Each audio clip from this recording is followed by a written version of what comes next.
สุดท้ายสิงค่ะวันเมื่อในวันที่26ล้นทน6ปีซอย25พบชมนักข่าวปันนั่งอยู่เพื่อนอ่านข่าวค่ะเนาะตั้งข่าวย่ำกังเนอ8:30ไปค่ะเนาะเอาค่ะมาถ่อมจำกันกว่าค่ะนะดีเนบิดอจัดเฮ็ดปังอุบโอลงน้ำเย็นในคณะอันห้องว่าเย็นชาเยฟอรัม Peace Forum ในคณะอันเป็นผู้เข้าจุ่ม SPMCC เขาอันเป็นจุ่ม UWSA จุ่มว่า SPP ปฏิมาส่งจึงได้ NDD มึง NDAA มึงลาเขา3จุ่มในคืนฮอดในคณะข่าวในคายิบเอาดีช่วยพิมพ์ News Agency แต่ไม่ไผมาในกองมาดูเป็นพี่น้องเขาคณะจัดเฮ็ดกว่าดีห้องแฮมมังกลาซีรีอันมีดีในบิดอต่างเข้าตั้ง3วันเลยค่ะแต่เอาวันที่25ต่อถึงวันที่27นะคะเนาะ25 26 27 3วันเนี่ยค่ะนะ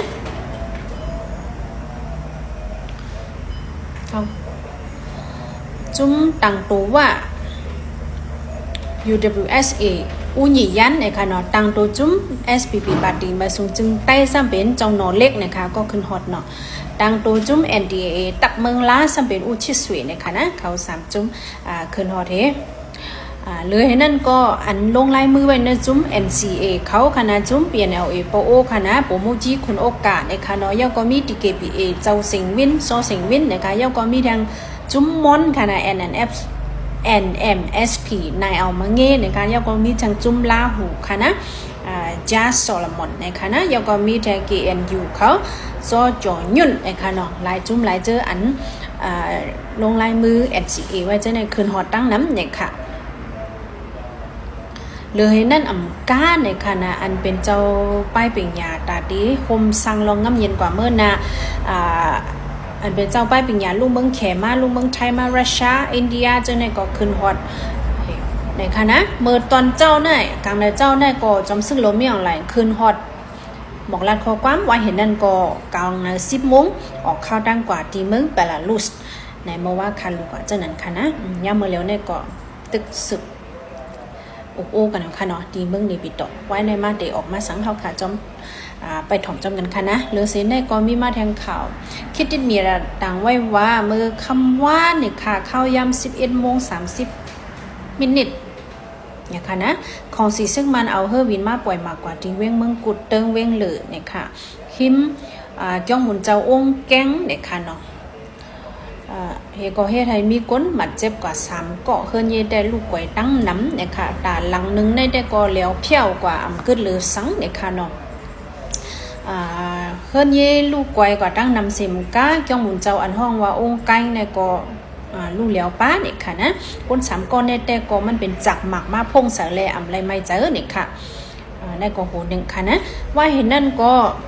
หมักป่วยกว่า11 โมงไปค่ะเนาะทางวัดเดลรับเลยนอนก้นเบิ้นอ่อนกันตื่นตกเจอเฮตึกหารับกะเก้เนอในกลางเนอ5 โมงไป50 เมตรGNLA เขาลำยื้อก้นจุนนะคะเนาะเสียงกองเสียงในแตกแทงนะคะมี50-60 กัมนะคะในก็เฮ็ดให้พี่น้องก้นเมืองไม่เจอแทงลองตั้งมันได้ก็ลำยอบจนเนี่ยค่ะว่านะได้ก็เป็นตั้งอยากเจอพี่น้องคนเมืองกุดเขาค่ะเนาะสืบสิได้ก็เฮาค่ะมาถ่อมด้วยแทงข่าว The Standard Time Daily เนี่ยค่ะนะเมืองแขเนี่ยค่ะนะปอดตอนเจิงจันวันโตเขานำท่วมใหญ่แห้งเนี่ยค่ะเนาะนาเวงอ่อนอันเร็วก็เลยเอาก้น80,000ไปไข่ลายตีอยู่กว่าตีรอดเพเนี่ยค่ะนะว่าเฮโคอันนึงฮักโตกว่าเขามือวันป่นมาเนี่ยก็ใครยำรู้แน่ว่าเบิ่งแขปอดตอนตั้งเตอเนี่ยนำตีทมเฮาแห้งย้อนนั่นแหละปันฟังไว้พี่น้องเขาคันค่ะเนาะแต่มีพี่ใหญ่ก็นึงมาคอมเมนต์ว่าเบิ่งแขรู้นำทมจางเกี่ยวสังเฮาเนี่ยอันนั้นเฮาค่ะอยู่ที่กินจำกับคณะเบิ่งแขเนี่ยมันอยู่ไว้ภายในเบิ่งเฮาย้อนนั่นแหละค่ะก็ย้อนปั่นฟังไว้ลงนาไว้1 เก่าคันเอากำใจสั่งหลังเก่านะสืบเส้นได้ก็เฮาค่ะกอดถ่อมด้วยแทงข่าวค่ะได้ย้อนลาดอันน้ำท่วมเนี่ยค่ะเนาะมันท่วมกว่าที่เมืองกวยโจวนะแล้วก็กวางชีเนี่ยค่ะเนาะ2 เมืองเนี่ยค่ะนะแล้วเอาก้นไข่80,000ไปเนี่ยค่ะนำในคืนแห้งนะป้นตีเนี่ยค่ะว่านะบางอันบางเมียวก็ตันไหลเอาไปเนี่ยนะ ยาก็มีมาแทงเมื่อในวันที่26เดือนธันวาคมปี2025เป็นวันเพียวมวยยาเมากำในค่ะเมื่อไกลเนี่ยยังมีลีก RCAS ลงไว้อยู่ค่ะนะจองได้สนใจทอมกันฮู้ค่ะมันเป็นไผมันไว้ค่ะเนาะเขาก็ลาดว่าเฮา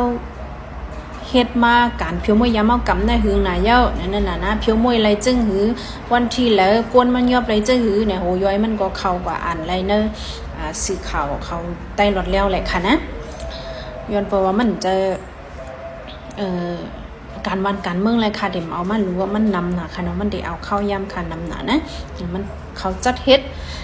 วันคุกทบวันเพียวมวยยาเมากำลองอันเขาละเฮ็ดมาตั้งปีอันไรเพียวมวยยาจึงคือกว่าอันวันนั้นเขามาซับแรงในมองนั่นก้อยหนึ่งเก่าค่ะเนาะเย้าก็ค่ะได้ย้อนกว่าคันค้ำค่ะนะ1แก้มได้79แสนไป 80,000ในค่ะเนาะเหมือนนั้นก็ลงมาแทง 20,000เอาค่ะนะเย้าก็ขันเงิน1 วัตต์ไทยไล่อยู่ปักไป30ไป5ยะเงินแค่1หยวนไล่อยู่6ปักไป3คันอเมริกัน1 ดอลลาร์ไล่อยู่4 5ปักค่ะนะตั้งแต่วันเมื่อในข่าวขึ้นตันค่ะมีมองในค่ะนะจงคอยพบชบกันแทงค่ะน้องยันสุปันพี่น้องเขาอยู่ลีกินวันกันเรียนเข้ม3เอามีลีเป็นลดเพกันกูตีกูตังกูก็ควรเสกกรรมติค่ะไม่สงค่ะ